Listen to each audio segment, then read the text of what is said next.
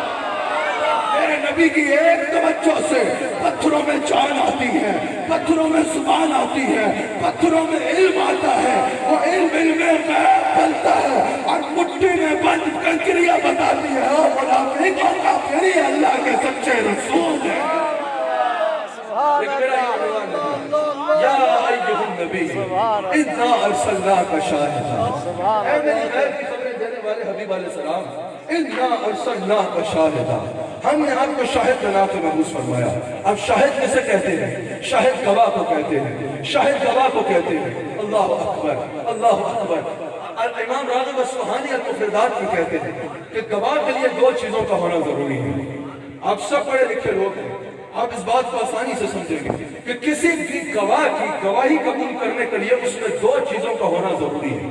اگر ان دو میں سے ایک بھی کم ہوگی تو اس کی گواہی قابل قبول نہیں ہے۔ وہ کیا ہے؟ الحضور مع المشاہدہ۔ امام راغب اصفہانی کہتے ہیں کہ یہاں شاہد کا مراد یہ ہے الحضور مع المشاہدہ۔ شاہد کے لیے، گواہ کے لیے سب سے پہلے ضروری ہے کہ جب کی گواہی دے رہا ہے، جہاں کی گواہی دے رہا ہے، جس دور کی گواہی دے رہا ہے، جس مقام کی گواہی دے رہا ہے وہاں حاضر ہو۔ سمجھ آئی؟ حاضر ہو، صرف حاضر نہ ہو بلکہ اپنی آنکھ سے دیکھ کے مشاہدہ کرے، اپنی آنکھ سے دیکھے۔ مثال کے طور پر میں اسٹیج پہ آیا، میں اسٹیج پہ آیا، فلاں بندے نے ہار ڈالا، فلاں بندہ ملا، کسی نے بتانا ہے، کسی کو گواہی دینی ہے کہ فلاں بندہ اس سے ملا ہے، اس کا اس محفل میں موجود ہونا ضروری ہے۔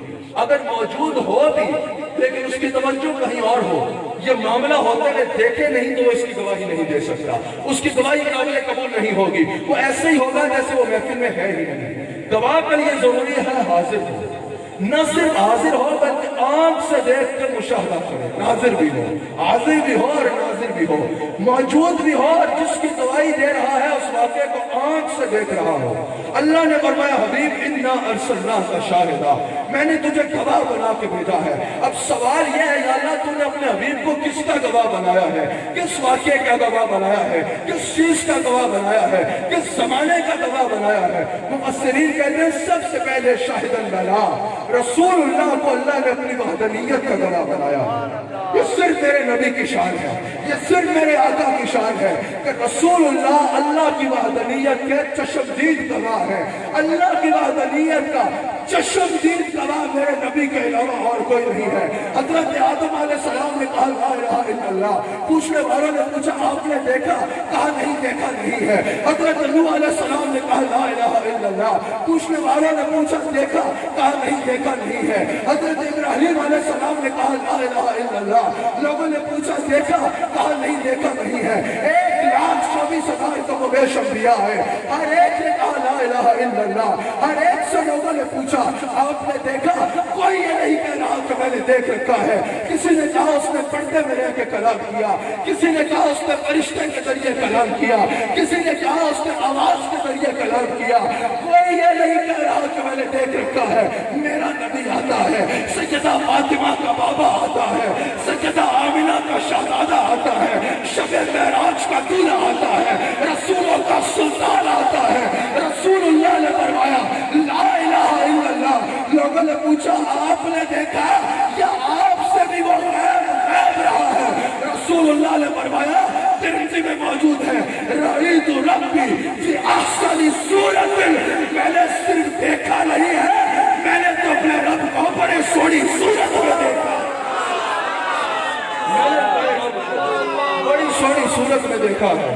مولانا احمد رضا خان کہتے ہیں کہ تم کہتے ہو رسول اللہ سے یہ دیوار کا پیچھے کا علم غائب ہے، تم کہتے ہو رسول اللہ سے پچھلا زمانہ غائب ہے، تم کہتے ہو رسول اللہ سے اگلا زمانہ غائب ہے۔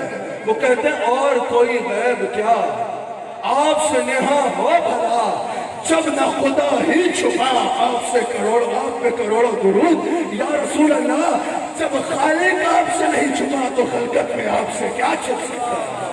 ایک ہوا شاہد اللہ رسول اللہ بری خدائی میں واحد وہ ذات اقدس ہے جو اللہ کی وحدانیت کے چشمدید گواہ ہے، جنہوں نے اللہ کو جیسے اس کی شان کے لائق ہے اس نے دکھایا، اپنی ظاہری آنکھوں سے اس کا مشاہدہ کیا ہے۔ واحد میرے آقا کی ذات پاک و ذات ہے، واحد میرے آقا کی ذات و ذات ہے کہ جو اللہ کی وحدانیت کی چشمدید گواہ ہے۔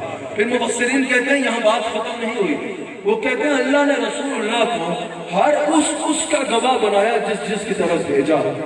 اب کوئی نبی ایک قوم کے لیے آئے، کوئی نبی ایک قبیلے کے لیے آئے، کوئی نبی ایک خطے کے لیے آئے، کوئی نبی ایک وقت کے لیے آئے۔ جب میرے نبی آئے اللہ نے فرمایا وَمَا أَرْسَلْنَاكَ إِلَّا كَافَةً لِلنَّاسِ، میرے حبیب علیہ السلام آپ کو میں نے ساری انسانیت کے لیے کامل بنا کے بھیجا ہے۔ تعبیر یہاں بھی بات ختم نہیں ہوئی، وَمَا أَرْسَلْنَاكَ إِلَّا رَحْمَةً لِلْعَالَمِينَ، میرے حبیب علیہ السلام میں نے آپ کو عالمین کے لیے رحمت بنا کے بھیجا ہے۔ میرے حبیب آپ ایک قبیلے کے لیے نہیں، آپ ایک قوم کے لیے نہیں، آپ ایک ملک کے لیے نہیں، آپ ایک سلطنت کے لیے نہیں، آپ ایک وقت کے لیے نہیں۔ حبیب علیہ السلام میں نے اپنے دامن ربوبیت کے ساتھ آپ کے دامن رحمت کو وابستہ کر کے اس انداز میں پھیلا دیا ہے، اب جہاں جہاں ہماری خدائی ہے وہاں وہاں آپ کی وزارت مصطفیٰ ہے۔ میں نے ابھی وقت دیکھا مغرب کا وقت ہو گیا ہے، مجھے بات کو 2-3 منٹ میں ہی اب ختم کرنا پڑے گا، ورنہ بات تو ابھی شروع ہوئی ہے، مجھے یہیں پہ 2-3 منٹ میں بات کو ختم کرنا ہوگا۔ تمام عمر کہا پر مدح باقی ہے، ورق تمام ہوئے پر مدح باقی ہے، سفینہ چاہیے اس بحر بے قرار کے لیے، کبھی فرصت سے سن لینا طویل ہے داستان میری۔ اب مجھے جلدی اختتام کرنا ہوگا کیونکہ 3-4 منٹ ہی غالب المغرب میں رہ گئے ہیں، میں نے 3-4 منٹ میں ہی بات کو سمیٹ لیتا ہوں، اب اس موضوع کو آگے نہیں چلاتا، شکر ہے میں نے وقت ابھی دیکھ لیا، موضوع کو آگے نہیں چلاتا، ایک بات کر دیتا ہوں۔ چلو یہ ثبوت تو آپ سنتے بھی رہتے ہیں کہ حضور حاضر و ناظر ہے، سنتے رہتے ہیں کہ حضور آج حاضر و ناظر ہے، اس سے اوپر کی بات کرتے ہیں، حضور صرف آج حاضر ناظر نہیں ہے۔ میں آپ کو وہ بات سناؤں نا تو کسی اور نے نہ سنائی ہے، کیا خیال ہے؟ حضور صرف آج حاضر ناظر نہیں ہے، حضور تب بھی حاضر و ناظر تھے۔ اہمی ایسی تالیاں نہیں بجانتے، قرآن و حدیث سے ثابت کریں گے، حضور تب بھی حاضر و ناظر تھے جب حضور کا میلاد بھی نہیں ہوا تھا۔ تمہیں اس سے تکلیف ہوتی ہے، نعروں کا ٹائم نہیں، میری بات پوری ہو جائے ٹائم میں تو بڑی بات ہے، تمہیں اس سے تکلیف ہوتی ہے نا حضور آج حاضر ناظر ہے یا نہیں؟ آؤ ہم قرآن سے ثابت کرتے ہیں، حدیث سے ثابت کرتے ہیں، حضور اس وقت بھی روحانی طور پہ حاضر و ناظر تھے جب ظاہر نبی حضور کا میلاد بھی نہیں ہوا تھا۔ میں ثابت کروں، میں فکر رہوں، حضور اس وقت بھی حاضر و ناظر تھے۔ اللہ نے فرمایا یا ایھا النبی انا ارسلناک شاہدا، اب یہاں کاف ضمیر جو ہے نا، اگر علماء بیٹھے یہاں کاف ضمیر ذوالحال ہے، جیسے اگر تو کہے رأیت زیدا راکبا، میں نے زید کو دیکھا اس حال میں کہ وہ سوار تھا۔ اب یہاں ڈرامیٹکلی اگر کوئی یہ سوال کرے گا کہ زید کہاں سے سوار ہوا، زید پشاور سے سوار ہوا یا پنڈی سے سوار ہوا، یہ سوال ڈرامیٹکلی غلط ہوگا، کیونکہ کہنے والا کہہ رہا ہے رأیت زیدا راکبا، میں نے زید کو سوار ہوتے دیکھا نہیں ہے، رأیت زیدا راکبا، میں نے زید کو اس حال میں دیکھا کہ وہ سوار تھا۔ تو یہ جملہ بتا رہا ہے میں نے زید کو ابھی دیکھا، زید میرے دیکھنے سے پہلے سے سوار تھا۔ اسی طرح یہاں کاف ضمیر ذوالحال ہے، اللہ نے فرمایا انا ارسلناک شاہدا، حبیب تمہیں بھیجنے کے 40 سال بعد شاہد نہیں بنایا، تمہیں بھیجنے کے 40 سال بعد نبوت نہیں دی، تم اس شان کے ساتھ آئے، تم آئے تو 1400 سال پہلے ہو، لیکن جب سے آدم زمین میں آیا ہے اس سے پہلے سے تم حاضر بھی ہو اور ناظر۔ ایک اور آیت اور ایک اور حدیث بخاری سمجھ میں پیش کرتا ہوں، اللہ کریم قرآن کریم میں فرماتا ہے میرے حبیب کو کیا ہی حال ہوگا، ویسے وہ ہوگا بھی کیا ہی حال، کیا ہی حال ہوگا، اس پر بات نہیں چاہتا، اس پر بات لمبی ہو جائے۔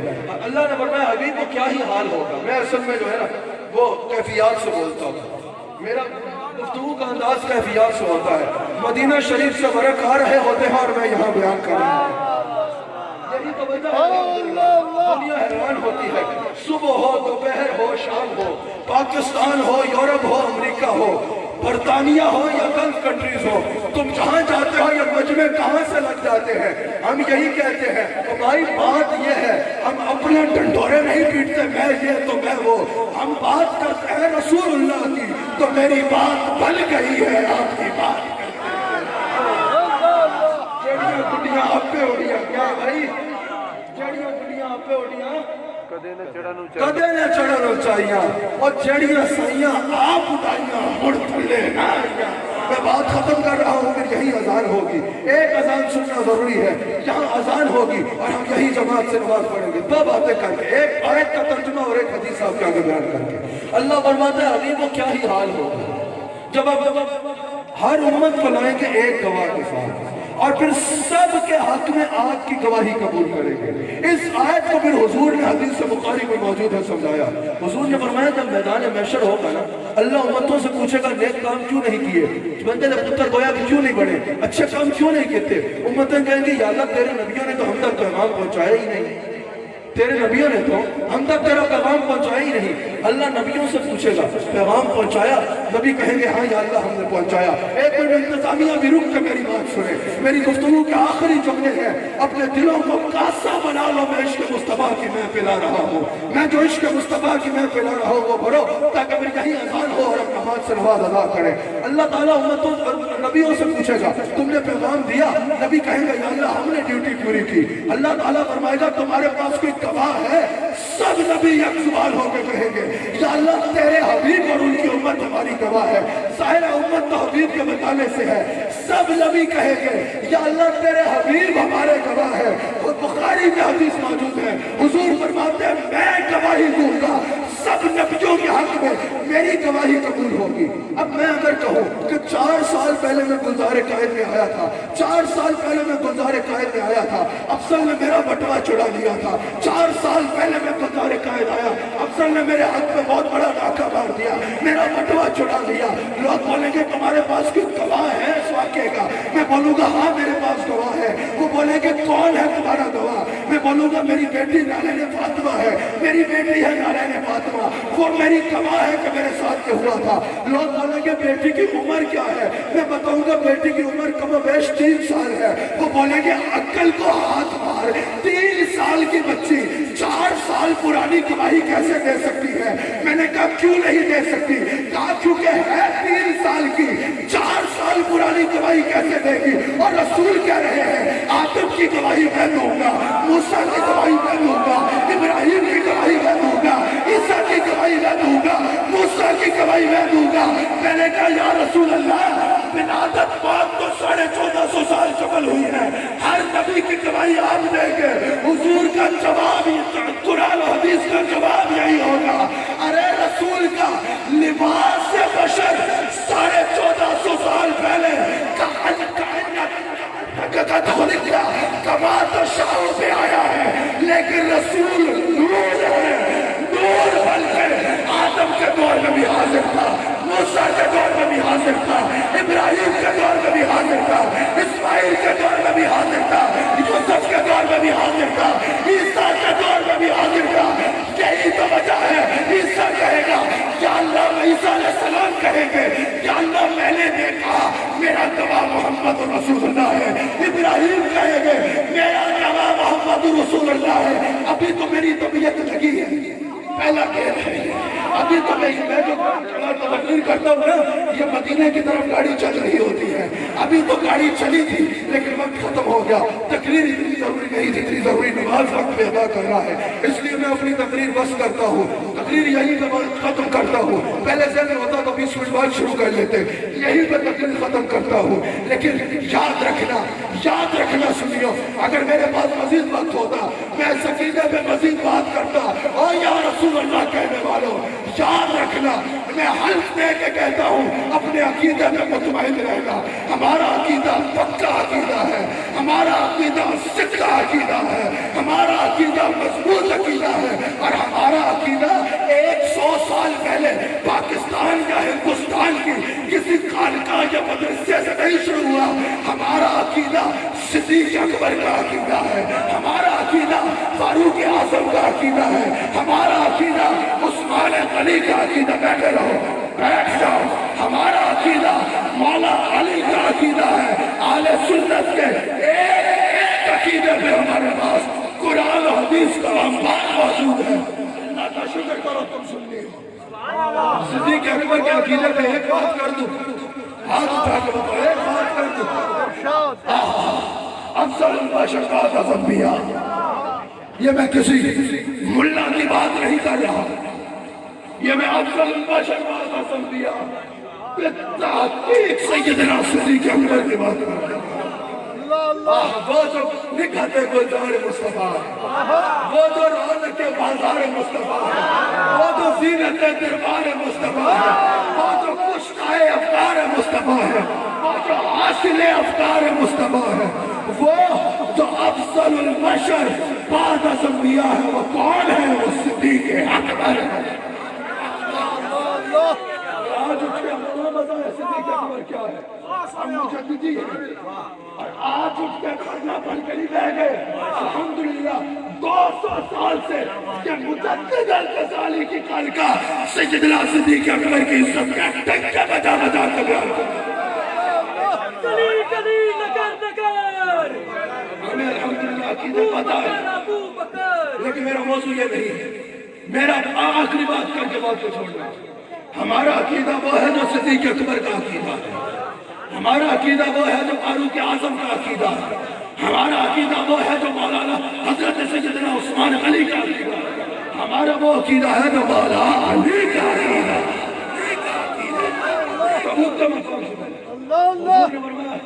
دین کو ضرورت ہے مال پیش کیا جائے.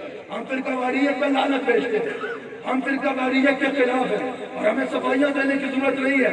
جب بھی ملک میں فرقہ وارانہ فساد ہوا ہے, الحمدللہ میرے پیر طریقت نے عیدگاہ شریف میں سب سے آگے بڑھ کے تمام مسالک کو ہاتھوں میں ہاتھ ڈال کے ایک جگہ اکٹھا کیا.